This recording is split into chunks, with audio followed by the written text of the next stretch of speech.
Hey everybody, good to be here today. My name is Brent Moores and time for Condors, Calendars, Butterflies.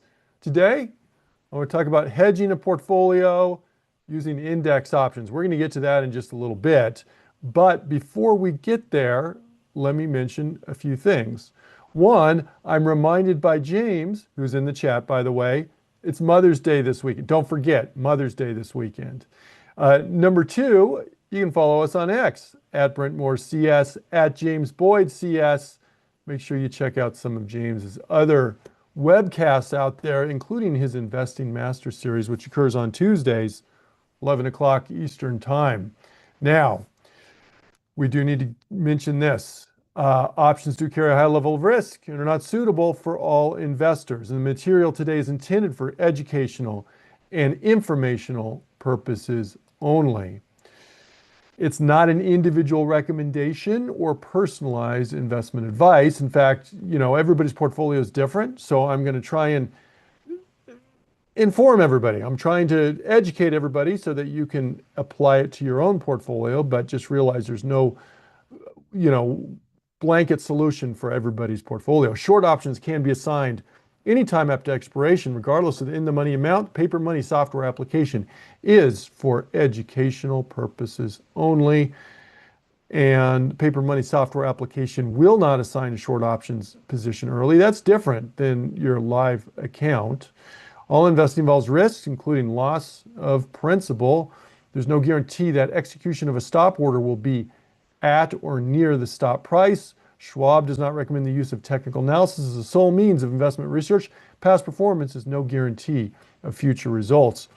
Here's the market right now, everybody. This is the S&P 500. This is an all-time high we hit today, all-time high. We're just a smidge off that right now, but just keeps on going up, going up. And that may, what happens over time is when you have a market like this, you have some sectors. In fact, let me just bring up some sectors here. You have some sectors that do great. Here's IT. Okay, this is IT of late. That's like this meteoric rise that we've had in IT. And then you have some sectors, not so good. Here's healthcare. All right. And so if you have a portfolio that has, say, an IT component and a healthcare component and several other components, you don't have to have all 11 sectors represented, of course. But what happens is it gets kind of out of whack. And you may end up with a lot of stocks in a larger position that's more than you want. Maybe that IT component, which was 20% of your portfolio, is now 30% of your portfolio. Or you like a healthcare representation, and it's instead of 10% of your portfolio, it's now 5% of your portfolio. You may want to rebalance that occasionally. But the point is, you end up with this concentrated positions. And what can then happen is you can get a drawdown, and you subject yourself to more risk in that case. All right. So let's talk about the S&P 500 here in a sec, because let me just mention this as we do this. Over the past 50 years, 1975 to 2025, if you look at the intra-year drawdown, max drawdown intra-year, it averages about 15% per year. Okay, so let's do this. Let's go. Here's a 3-year chart. Hey, look, we can see this, and this was, this is related to the war, I guess. And let me just kind of do this. We had this we pulled back about 10% in the market. Okay, well, let's go back about a year, and this was the so-called tariff tantrum. That was about a 21% drawdown, 21%. And if I go back farther, here was back of 2022. That was like 27% drawdown. And if we go back, I'm not going to spend the time, but if we go back to COVID, do you remember a little thing called COVID?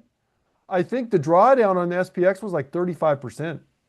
in that. And so I'm saying SPX, yes, it's market cap weighted. Yes, there's more mega cap exposure, so it's not equal among sectors. But for a lot of people, we'll have a portfolio that kind of mimics the SPX, but it's just an example of the kind of drawdowns that we can expect to see. Are you, and so there's different approaches to dealing with this. One is, yes, you can put stop losses on your positions. Fair enough. Stop losses may be great, but they don't do everything. They don't guarantee an execution at or near the activation price. Okay. So that's one thing. Now you can diversify your portfolio too. That's certainly a thing that can help rebalance, can reload the, diversify the risk out a little bit. Because when a sector goes up more, say a higher beta sector, when the market turns, it tends to go down more too, right? So rebalancing is something you can do.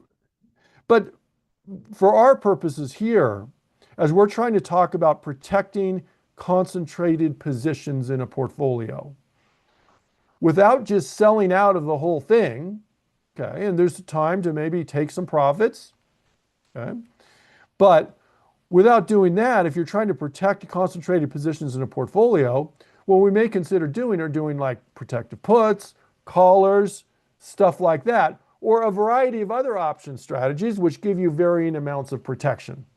Okay? I did an example, it was a short call vertical on SPX a couple weeks ago maybe now. Short call verticals can provide a little bit of protection, but not that much. If we're talking about protective puts, we can do that. We can do that on individual positions. So for example, on this portfolio here, I have this Caterpillar position. Well, Caterpillar's done great. It's been a wonderful position.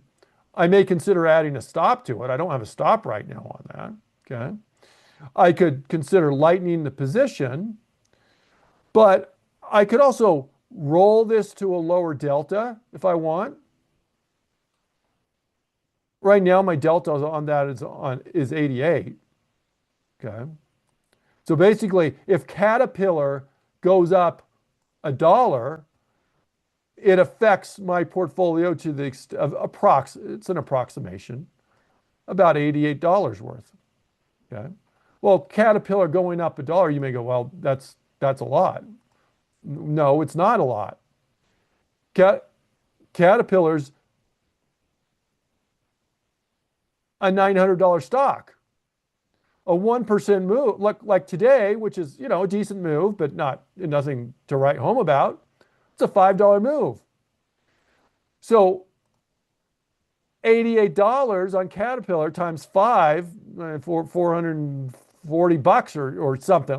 My math is probably off a little bit on that. But that's that's the move that we saw. Actually, I can see what happened today on this. So somewhere my math isn't matching there. But my point is this: that can be a big thing on the portfolio, and rolling to a lower delta instead of that 88 delta, I could just adjust the strike price, sell this one, do something with a lower delta, maybe a 60 delta, and immediately I'm going to lower that by 25% in terms of the leverage amount on that. Okay, so that's certainly a possibility rolling out.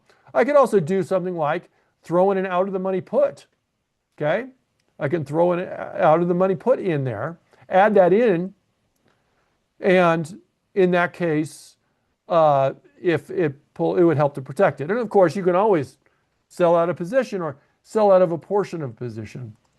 But that's for an individual stock. If I want to do that for a portfolio, maybe I turn to index options or ETFs. Now, I'm not going to talk about ETFs today, but other than the extent of, hey, 9:30 Friday mornings, this morning, 9:30 Eastern time, we have an ETF session.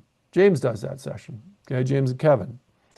We have a Investing with ETFs class on Mondays, 4 o'clock Eastern time.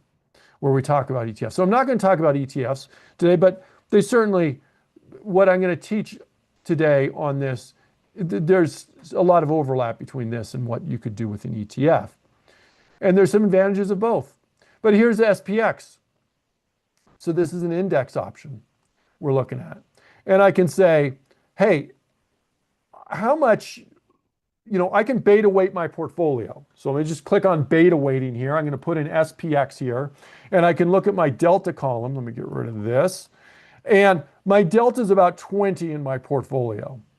Okay? It's about 20 in my portfolio. That's beta weighted to the SPX. That means every point in the SPX that it goes up, I'd expect my portfolio to make an approximation, again, rough approximation, about $20. Now, a point on the SPX is very little, but say 10 points, well, it's about $200 on the portfolio. Well, how much is the SPX up today? SPX is up about $60 today. So 60 times 20, that's like, it's a little less than 60, but that's over $1,000, right? So again, it's just a guesstimate, but that's what we're dealing with. And if the SPX goes down 10%, now we said the average drawdown, maximum drawdown for that 50-year period early was about 15%. Let's just say 10%. 10% of the SPX is about 740 points. Okay. If I take that delta, 20 times 740 points, that's about $15,000. Okay? That's about $15,000 on that. So, yeah, now the delta changes as time progresses. The delta changes as the stock price changes. That's true. So it's just an approximation, but that's what we're looking at there. Now, Chris says you already looks like you have an SPX edge. I do. It's actually that, I mentioned it earlier, it's a spread trade here. So it's limited, right? You can use various options positions. Look, you can use a butterfly spread as a hedge. Okay? But for the most bang for your buck here for what we're talking about today, I'm going to start off at least with just a put, a long put, a protective put. 20 delta. Well, here's one of the challenges you run into. Let me go to that Analyze tab.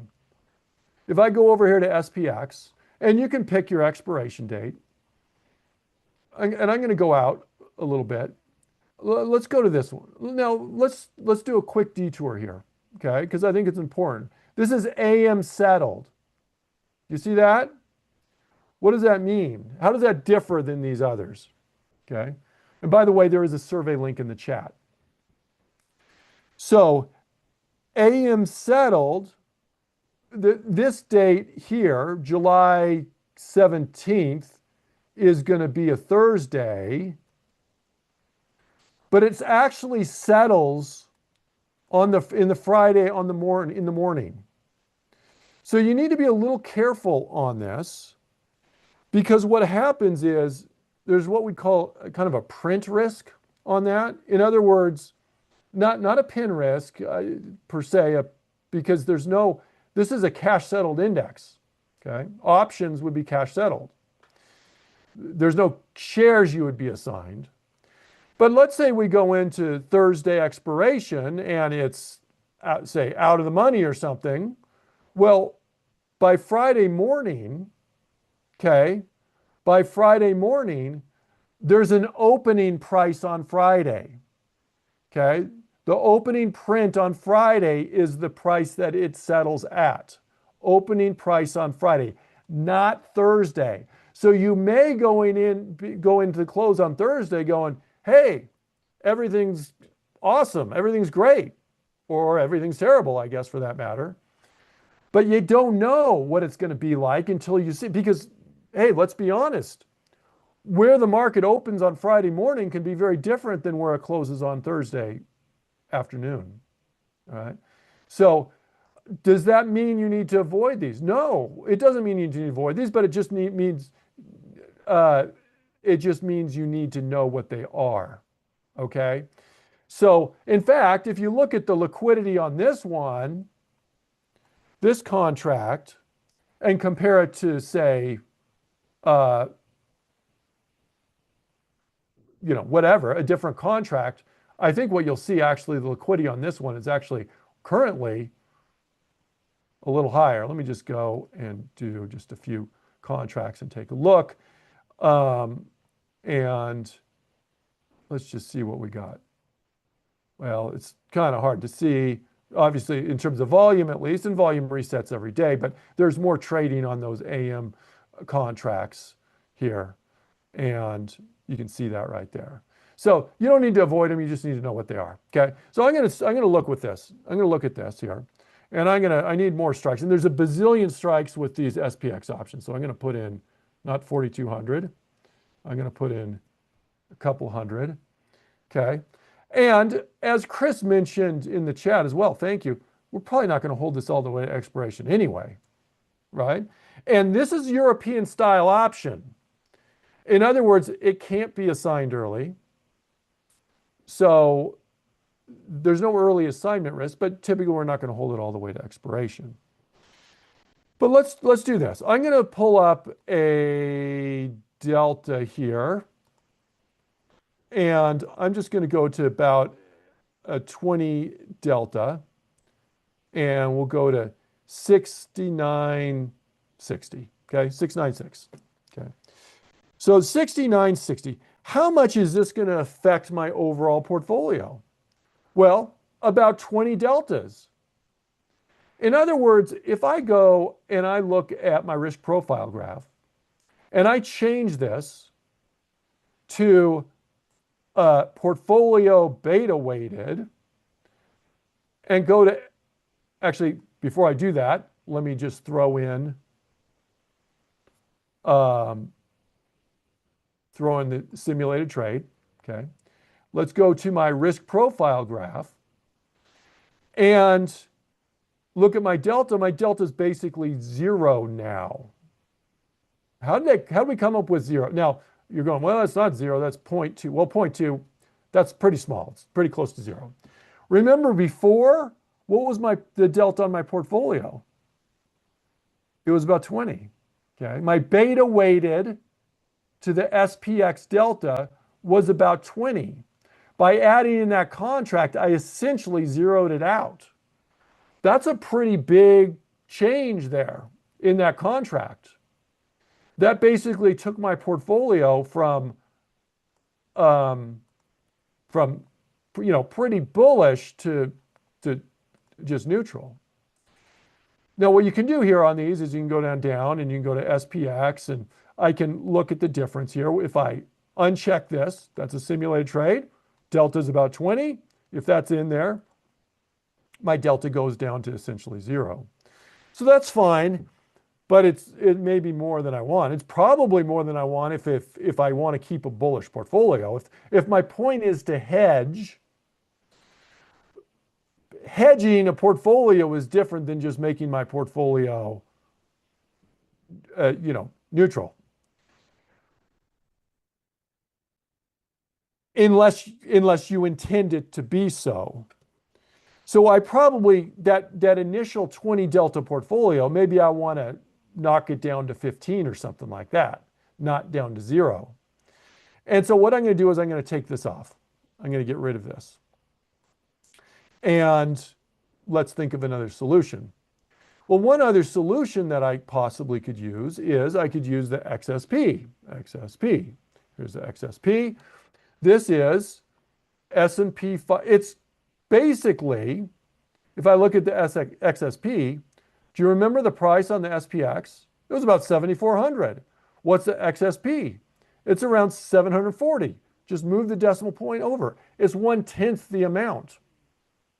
It's 1/10 the amount. So if I look at this and I'm trying to do a similar contract, I'll go out again to the Junes. This one isn't AM, but it's the same expiration date essentially. Okay. So now when I look at this, instead of 6,960, I'm going to go to 696. Okay. And I'm going to throw on one of those here on this. Okay. So there we go. That's the contract I threw in. Now, if I look at my portfolio, I'm going to beta weight this to the SPX here. My beta, let me go down to XSP at the bottom. It was 20, and instead of going to 0-ish, we knocked it down a little bit, okay? But maybe if I want to go a little more, I could do 2 contracts. Do you see, I can do this. Now, it may not make sense for me to do 10 contracts of this because that would be the same as doing 1 contract of the SPX. But I can do it that way if I wanted to and use that to hedge my portfolio. So there's a little more fine tuning, I guess, is maybe the way you'd say it, you could use with that XSP versus the SPX. All right. Now, let's consider liquidity on this for a sec, because liquidity is an issue, and let's look at it. So we were going 696, we're going up about here, and this is the SPX, but you're going to have more liquidity on the SPX. Let me go to volume open interest, and you can see 696 volume, not so much today. Focus a little bit more on the open interest. Lots of contracts. What about on the XSP? Okay. We're going to 696, I think, if I remember correctly. And I'm going to look here on this, and we've got not a lot. Now, if I wanted to, I could tweak it and make it, well, this one, there's more contracts here. I can go up to here. I can go to 700. This will have a slightly different delta, but there's 735 on that. So there's a fair amount on that contract if I wanted to. I can click on that at the ask price, go back here. Let me uncheck this and let me beta weight this one more time, SPX, and just see how it changes things. So without any sort of hedge on, again, it's 20. If I add on that 700, it's about 18. Again, I could do 2 of those if I wanted to. And now I've lowered my portfolio a meaningful amount, but not everything here on this. All right, let me close this out. And there we go. There's our hedge on that. So that's the more liquid contracts on that, which is something you may want to consider on that. The goal is typically not delta neutral, but you got to just measure the risk that you want on your portfolio here. And it may be total risk, it may be part of your forecast. And if you're looking at the SPX right now, hey, there's competing visions on this. Right now, the SPX is in a strong trend. I mean, this is a 20-day moving average. I could do a 10-day moving average and it'd be above the 10-day moving. I could do a 5-day moving average, it'd be above the 5-day moving average. Heck, I could do a 2-day moving average, and for the most part, it'd be going above the 2-day moving average probably, just because most days we're going up. But in terms of your overall portfolio risk, I'm not talking about an individual trade on the SPX, but in terms of overall portfolio risk, some people are a little concerned on that. Now, as I mentioned before, there's other ways of doing this. In fact, let me mention this. I'm going to maybe, if I want to add this trade, I can create an order on that. And if I want to, I can look to confirm and send. going in at the natural price. I may be able to get something slightly better out of that if I want, and I can send that order if I want. And that is just hedge the portfolio somewhat. Now, here's an alternative. We could do a collar, okay? We could do a collar. And that's going to change the profile a little bit as we do this. But let's look at it. Let me go back and let me get rid of this. I don't need that anymore. Let's stick with the XSP. But one of the things is on this, let me go to XSP, and let me go to just single symbol. And we can see we have a pretty significant negative theta there. Okay, that's not desirable necessarily, but just kind of the cost of doing business, so to speak. It also costs us, when we did this, it costs us quite a bit to put this on. I mean, price was $465. 2 contracts, that's like $900. Okay. So that's, that's nothing to sneeze at, $900. But if I wanted to, what I could do is at the same time or immediately after, which is what I'm looking at doing here, I could go down and I could look to do the, let me just make sure I'm on the right. Yeah, we have this. So about 470. I could do a call. I could sell a call. We're not going to get the exact same price, but I can sell this call.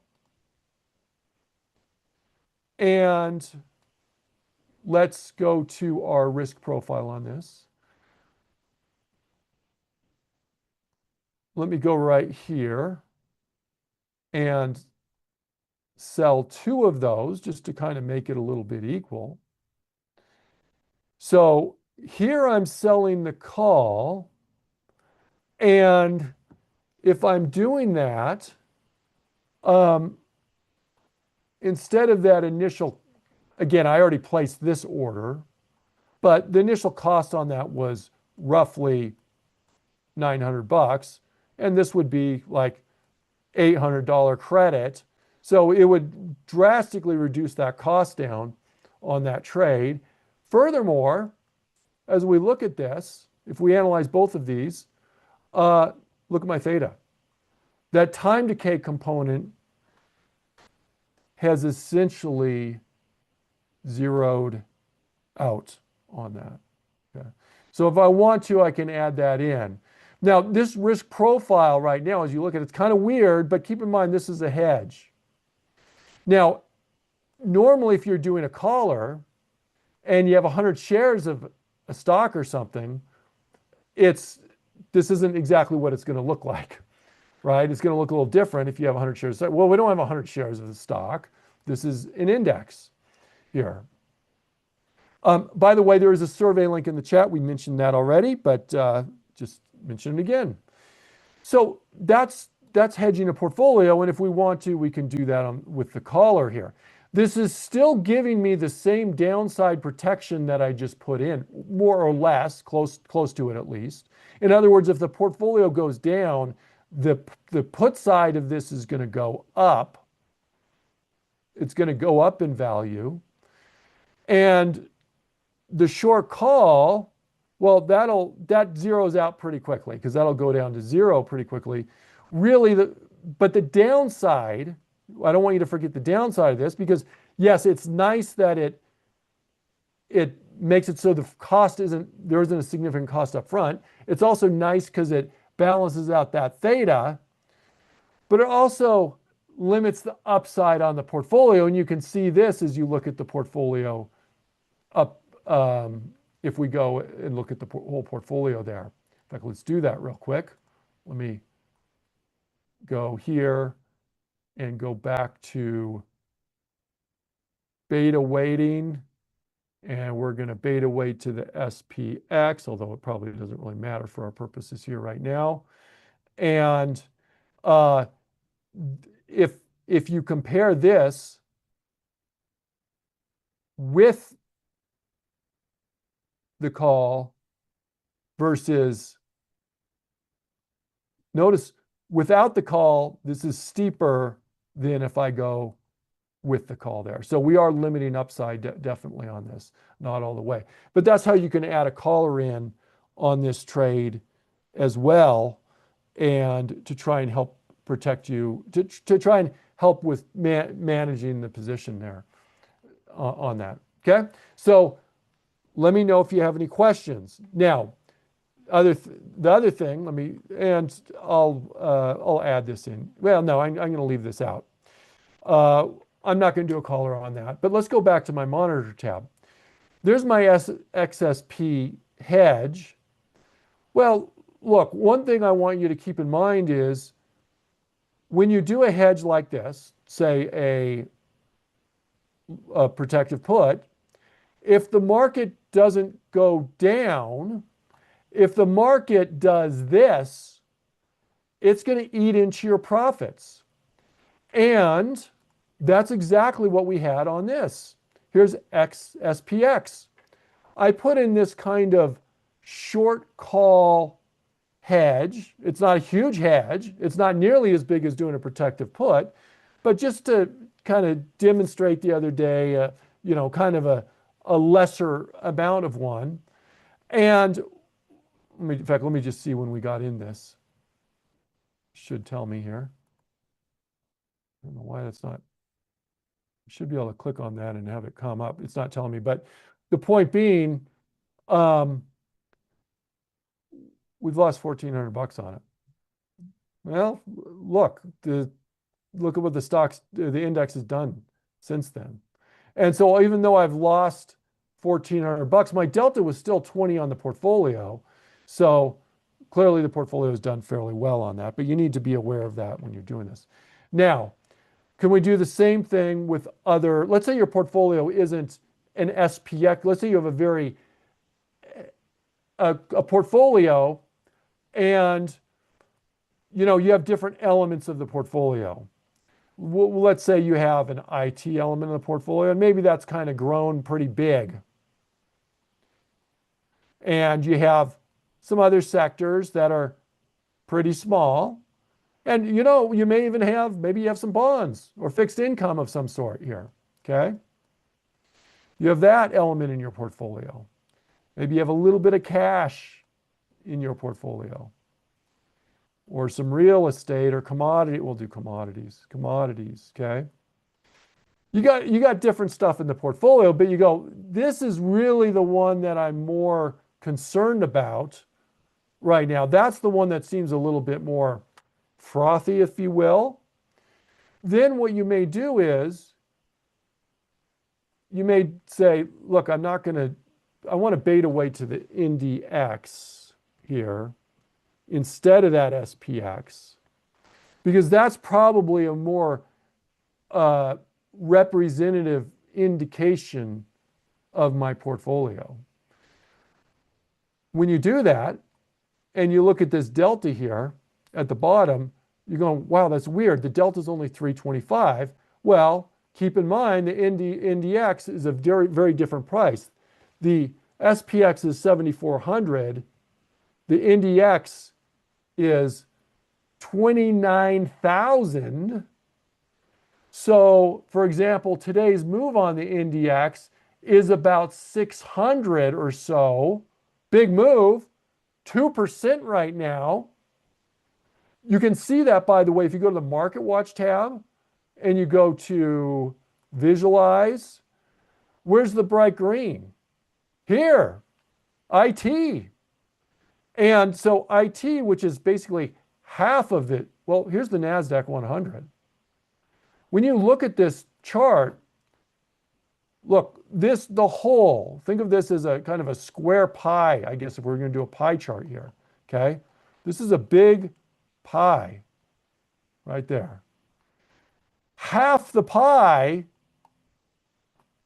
is IT. The other quarter of it is communications. And then you got discretionary, a fair amount, I guess, and then all this other stuff. If you have a pretty diversified portfolio, this may be the driving one here, especially if you have a lot of these kind of mega cap. Notice communications, it's not that many stocks, but you got Alphabet in there, you got Meta in there. Those make that, just by virtue of that, as a big piece of the pie there on that. So that's so you don't have to beta weight to the SPX. You can certainly use the IndieX there, but when you do so and you look at it and we go, look, a big day, we'll call it a big day, 2%, that's a 600-point move. So on the beta weight on this, delta is 324. So 600 times 324 is going to be like 1,800 or so. That's an $1,800 move on that when you're beta weighting to that, when you're looking at it from the perspective of IndieX there. But there's an it's not perfect, right? We can say this is beta weighted to IndieX, but we could look at Caterpillar. How does that move to the India? Well, it's a guess. I mean, it's not a guess. There's a statistical correlation, but it's not an indication of exactly what it's going to do. Or Delta Airlines. Well, it's not an index. It's probably closer to look at things, stocks that are in the IndieX. But even that, it's not always the case. Look, the IndieX is up. What's Microsoft doing today? It's down, right? Just to illustrate the imperfection on that. But if you want to, you can do everything we just did on the SPX using the IndieX and do it from there. Okay? So there's that. Any questions on just some of the variations you can use on hedging? There's different ways to try and protect your portfolio if you have these concentrated positions. You can do, we can try and do stops. Again, they're not perfect. You can make sure you diversify. But once you have the concentrated position, then what you can do is you can add in the hedge. Index hedge is a possibility, the full octane one, so to speak, SPX, for example, or XSP, or IndieX, small cap portfolio, RUT. You could use a ETF. Just make sure you educate yourself. I'm not going to go into those today, though, as another way to do that. Now, everyone, make sure you are subscribed to the Trader Talks channel, number one. If you are interested in that, how do you do that? Well, here's how you do it. You go to YouTube, okay? You're probably on YouTube right now, but if you're on YouTube, go to the channel, Trader Talks Schwab. Go there, and it's going to come up with a page.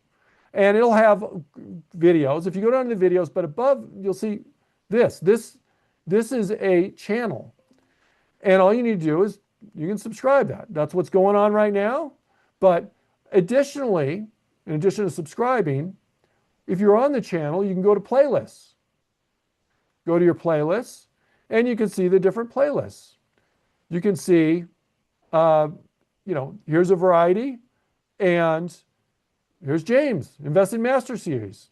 Click on that if you want to see the playlist. You just click on View Full Playlist right there. I think if you just click on this one, it'll just bring the latest episode. But on any of these, you can click on the full playlist there if you like. Also, if you like the webcast, we do appreciate you if you click the like button at the bottom of the page. Benefits me, benefits free education. It benefits the channel to get our name out there, everybody. All right. Coming up next, we've got market and sector analysis. That's at the top of the hour. I appreciate you, James, for helping me out in the chat.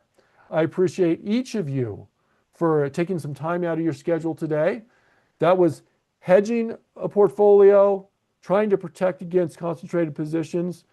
Thanks for joining me, and we'll see you all same time next week. Bye-bye, everybody.